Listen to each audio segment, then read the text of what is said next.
Hey everyone, and welcome back to the channel. Today, we're diving deep into the past, way before the dinosaurs, to meet a creature you probably recognize but might misunderstand.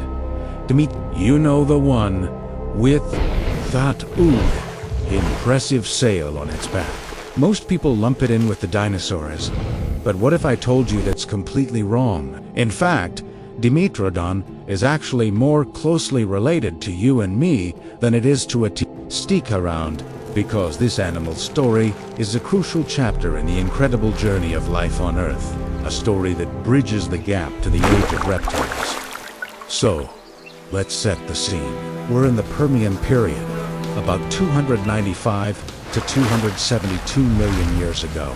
This is a world teeming with strange and wonderful life, long before the first dinosaurs would appear, and ruling this ancient landscape was It was an apex predator, a formidable hunter with a name that literally means two measures of teeth. This refers to its specialized set of canines for tearing and smaller teeth for shearing.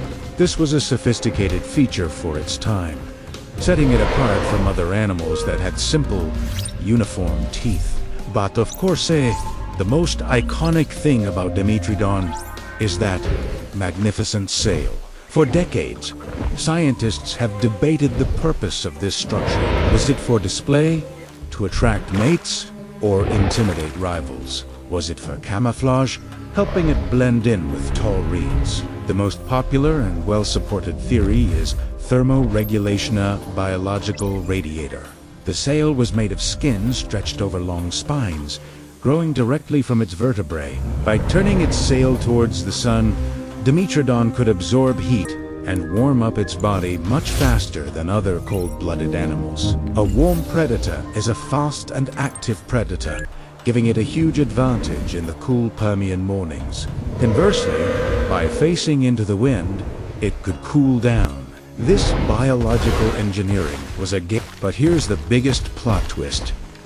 Dimetrodon was not a reptile. It belonged to a group called the Synapsid. To understand this, we need to look at their skulls. Early four-limbed vertebrates, or tetrapods, split into two major groups based on the holes in their skulls behind the eyesight. One group, the Diapsids, had two holes. This lineage would eventually give rise to all reptiles, including crocodiles, lizards, snakes, and yes, the dinosaurs and birds. But Dimetrodon belonged to the Synapsids, which had only one hole.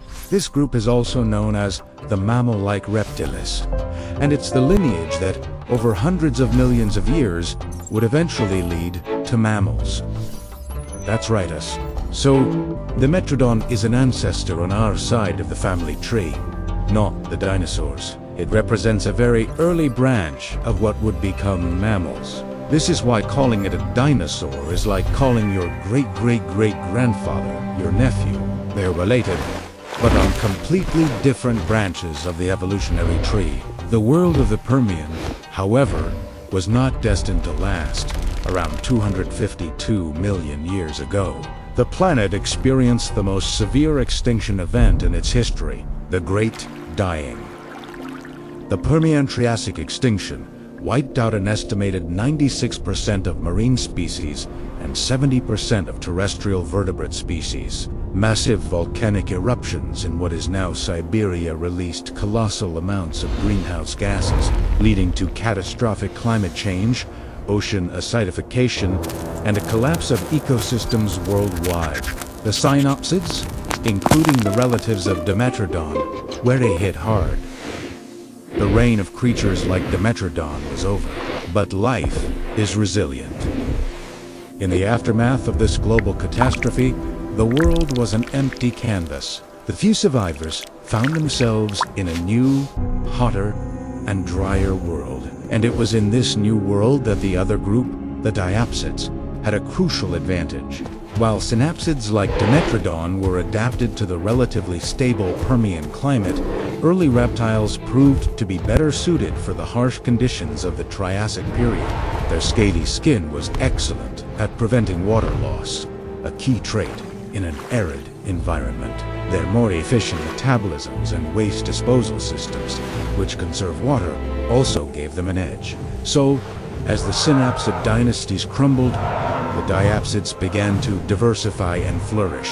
They filled the ecological niches left vacant. This evolutionary explosion is known as the Triassic Takeover. Among these rising stars were the archosaurs, the ruling reptiles. This group would split into two major lines.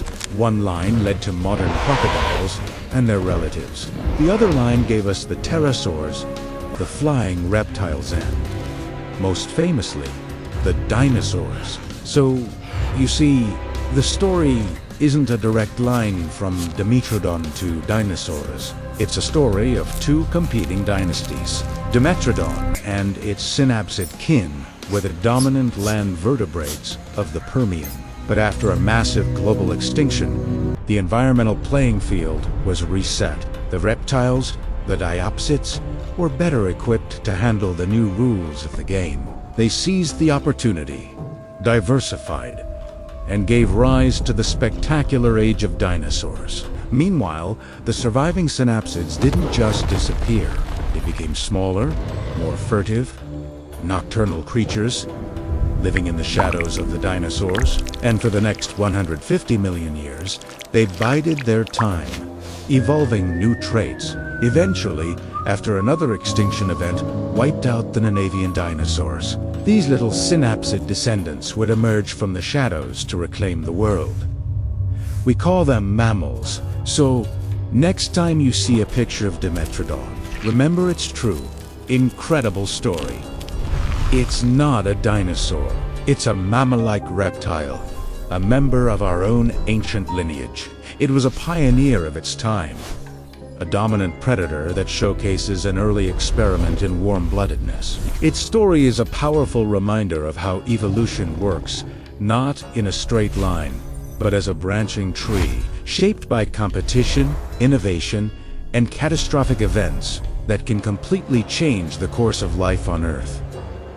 The fall of the world paved the way for the rise of the reptiles, and ultimately, the dawn of the dinosaurs. It's a gigantic leap in the story of life, and Dimetrodon stands as a key link, a testament to a lost world, and a preview of the mammalian potential to come. Thanks so much for watching. If you enjoyed this journey back in time, be sure to hit that like button, subscribe, and ring the bell so you don't miss our next deep dive into the prehistoric world. Let me know in the comments what ancient creature you want to learn about next. Until then, stay curious.